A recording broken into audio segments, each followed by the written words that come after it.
Good afternoon, whoever's bothered to tune in.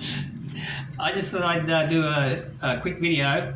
I'll try and make it quick on my experience in getting my Australian license converted to a Filipino license. Now, I just finished watching a video, and I did watch this video before I went to get my license, but I watched it again just to try and compare what he actually happened to him. Now, he said that he got his within an hour, and it cost him 800 pesos. He mentioned that he videoed that he got an eye test and a colour test and the biometrics, which is your photo and your fingerprinting. He also mentioned that the last window, obviously, that you go to, because you go to 2 or 3 windows, which is pretty standard, window to window in the Philippines. That at the last window, they gave him a copy of his license, which I don't have, the one they gave me somewhere, and it was just a paper copy. Also, well, here it is here. So they gave him a paper copy of the license there, a photocopy of the license, a photocopy of the receipt of payment, and it says on mine that this is valid temporary license until May 24, 26, which is only 3 days. And they told him that it would take between 2 and 3 weeks to send the license out to him. They told me that it would take between 1 and 3 days to send it to me. Okay, so there's your difference. So, where's my movements? So, I did watch that video. I forget the video now. I'll try and put a link in the video here. And also I did Google a lot of information. So I was prepared with everything I needed to get before I went there. So I didn't have to go there and then they tell me you haven't got this, you haven't got that. So I Googled everything. They told me that I had to get a license and a passport. And then you need a medical certificate.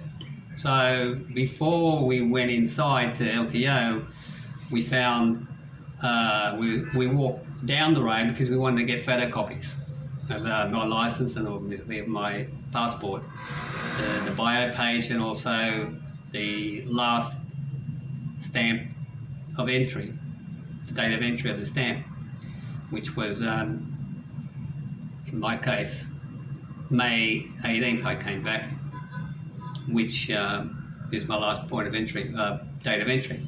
So anyway, they walking down to get the photocopies.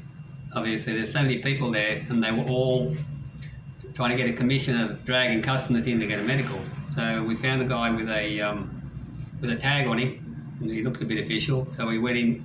He took us to where he gets his commission, I suppose, and I took the medical.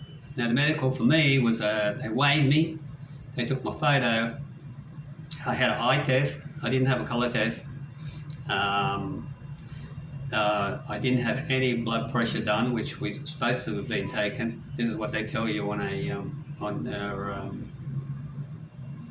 your medical certificate here. It's got blood pressure and this stuff like that. So I've just noted here that they have recorded the blood pressure, but they didn't take any blood pressure. They recorded the eye colour test, but I didn't get an eye colour test, but I got 5 out of 5. Then, what was the other one? They had a hearing test, but I didn't get one, but they did record one, and it was normal apparently. That cost me 500 pesos. And then I was assessed fit to drive. Okay, so that's the medical there of that. So So I needed that. I needed a photocopy of my license and a photocopy of the bio page of my passport and the last date of entry. So off we went to the LTO. And then before we got to the LTO, like the first window, we have to fill out you have to have a portal, which is the first thing I'd heard of it. So you have to get online and register your details with them. So as I was doing that, before we could get to window 1, which is the evaluation, the guy said to me, have you had your driving test? And I said, no. He said, well, you need to have a driving test. I said, okay. So off we went to get a driving test. Now, I haven't got my paperwork for that one, but Erilyn's getting it photocopied today. So off we went. From there, it took us, I said, I'm not going to do that today. So we did that on the second day. We caught the train up to Quezon City and then found the LTO driver training and waited and I took a driving test. Not an exam for theory, but a practical driving test. So we took the driving test. I'm taking the driving test. We went. You can go outside on the road. They've got like a 3-lane or 3-street practice like driving course there, which is probably about 1 kilometre, and with 1 traffic light and 1 stop sign, and come back and that's it. And he marked me as a senior, and then 250 pesos for that driving test. And admittedly, I went through the red light. Went through a red light. The red light was behind hidden behind these trees, as was the stop sign as well. And it's half the size. The stop sign is half the size of a normal stop sign in Australia, and it's not right on the corner. The stop sign in Australia, at least you get a bit of notice. Maybe there's a stop sign ahead, like that, whatever. But anyway, so technically I failed, but he passed me. So anyway, that was day 2, and at the LTO A1 driving school in Quezon City, and that took around about 2.5 hours. And so day 3, we headed back up on the train, back up to Quezon City to the LTO. Now, I've got to say to you that, mention that this is the same LTO that video I watched. It's the same LTO in Quezon City, whereas he never had to do a driving test. He never had to do a lot of things that I did. Anyway, so we we registered it with the portal again and got our page up, which is obviously the history of they've got a page for your history, which they're going to punch in everything, all your information. So when we get to the evaluation, the guy, actually I missed a bit. To go in there, you had to get a pass, and to get a pass, you had to hand them an ID, and the only ID I had was my license and my passport. And Erilyn didn't have her ID, so she couldn't come in. So I gave them my license because I wasn't going to give my passport, and they gave me the pass, and we went to anyway. We got to the evaluation place, right? The window, after registering online. And he looked at it, and I went and sat down, and he called my name, and I went up there, and he said, do you have your license? And I said, yes, but it's outside. I had to get my pass with that, but he had a copy of it there. He said, okay. And he said, do you have your ACR card? And I said, yes, I don't. But I have, because I got my ACR card when I was in Legazpi, so it's still there. I should have actually asked them to send it when I applied for it. I should have asked them to send it to Manila, the satellite branch there, but anyway, I didn't do that, so it's still there. So, but I had the. I told them I didn't have the card, but I had the receipt, and they said, "Well, where's the receipt?" I said, "Outside," because Erilyn had it. So anyway, I didn't have my ACR card. I didn't have my physical license, only a photocopy. So he asked me about my visa. I said, "Well, I've been here for 2.5 years prior to going back to Australia, but I've only just got back." Because apparently, I think it stipulates you have to be here for a certain time before you can convert your license, foreign license, to a Filipino license. Because I know you can drive on for 3 months, but you still have to get paperwork. You can't just drive without getting paperwork. So anyway, I thought, well, I'm not going to get it. So what happened then? So off he goes. He had to go and ask a few people a few questions, and he's flicking through my book, and I'm, starting to worry a bit. Not worry, but I thought he was going to reject it. Anyway, he said, "Okay, go and sit down." So I went and sit down, and he said, "Window 2. So window 2 was payment. So obviously everything's going okay up until this date. So they called my name, window 2. That was 685 pesos for that month. And that is the conversion to a foreign license. Foreigner with a valid foreign license, country of origin, operate right-hand drive, non-pro, and classification and driver's license.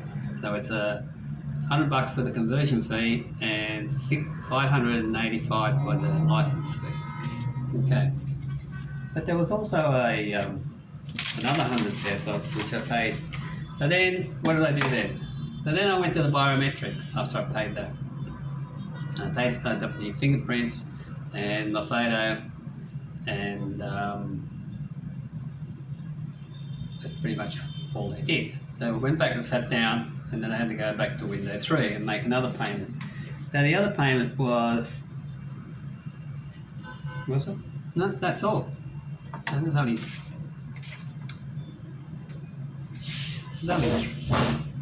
just on the receipt here.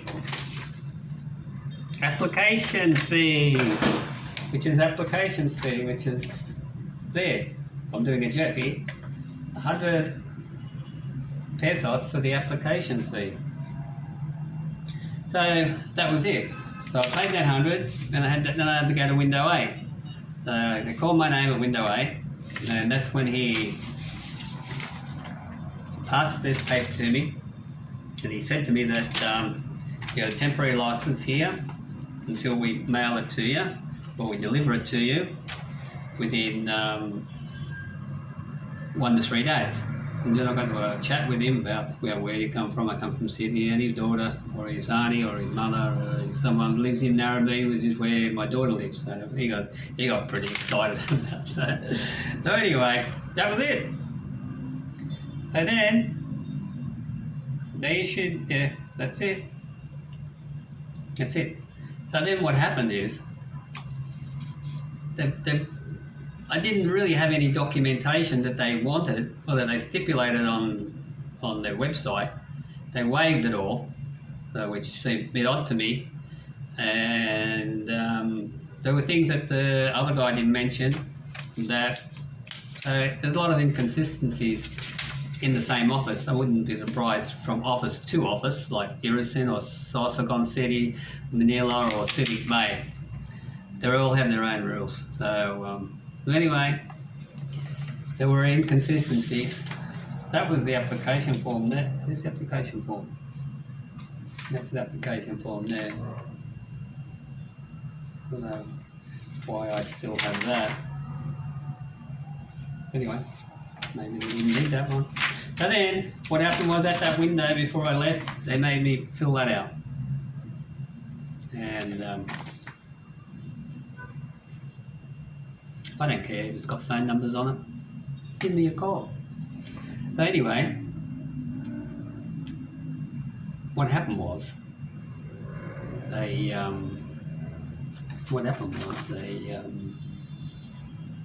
The next day, very next day. But wait, I forgot to tell you. As he was handing me this, the paper, he actually showed me my license through the. He said, "This is your license. We're going to send it to you in 1 to 3 days." So I said, "Okay, why can't you just give it to me now?" Anyway, didn't happen. So the next day, I get a message around about 3 o'clock. "Hello, Mr. Azzopardi. Would you like? Is it okay to deliver your license now?" I'm going, "Deliver my license now?" "Okay, yeah, sure. I'm home." So "Okay then, we'll organise to get your license there today." So "No, no worries." So anyway, off they go. They said to Erilyn, "We're going to send it out today." Okay. Then I get a message. It is going to make you laugh, guys. I'm going, I can't understand why they're going to send it out by Grab. I said to Erilyn, "Why does the president want to send everything out by post? Why can't they give it to you there and then? Save money for the Grab." Anyway, what happened was, it'll make it up. I got a message. "Please prepare 113 pesos to pay the Grab driver."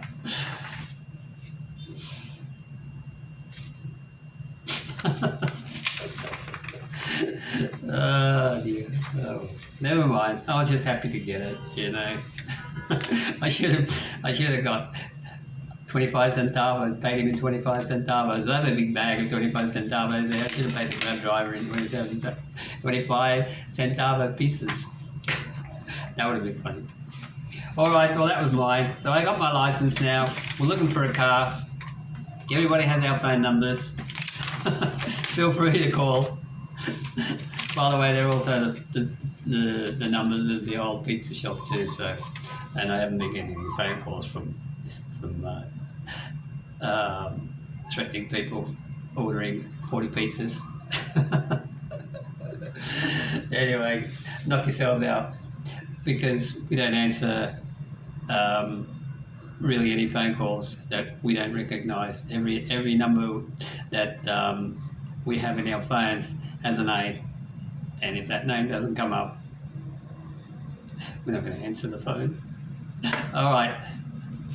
But if Danny, your name comes up, or Griffin, I'll answer the phone, or anybody else. Stacey, or Jeffrey. All right, mate.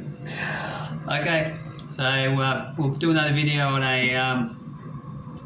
on getting a car. I put a budget of $350, but I got a feeling we're going to go over. But I really want to go over because Erilyn's going to be Erilyn's first car, and she only really has about 150 grand that she saved up while we had the store, and she did also have some money when she came back from Jordan, from working in Jordan for 10 years. So we'll see what happens. We'll keep you updated, and take care of yourselves, everybody. Oh, by the way, my family, my daughter, I've got a disabled daughter, Brianna, and my ex-wife, they both got COVID, but apparently it's their last day today in isolation. Only 7 days now, apparently, in Australia, in New South Wales anyway. So they didn't have any, they just had sore throats and their symptoms. They've been fully vaccinated, so they're going okay.